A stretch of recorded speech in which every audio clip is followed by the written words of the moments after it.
It seems like business, could see a spike, and you could have a lot of people who are who are, paying attention to the upcoming changes and are looking to sort of get grandfathered in under the deadline. But then you've also got to know what to do, the next morning once everybody wakes up, and Yeah. you got to figure out how to go about the rest of your year. Yeah, because you still need to weather through the market at that stage.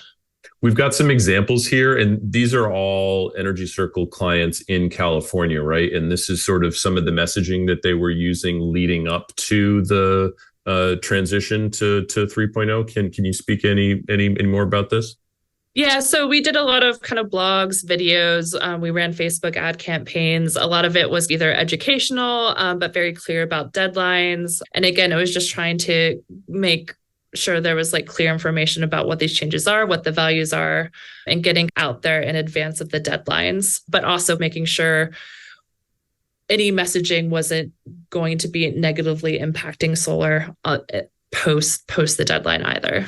To watch this full webinar and a complete archive of all Energy Circle webinars, visit energycircle.com/webinars.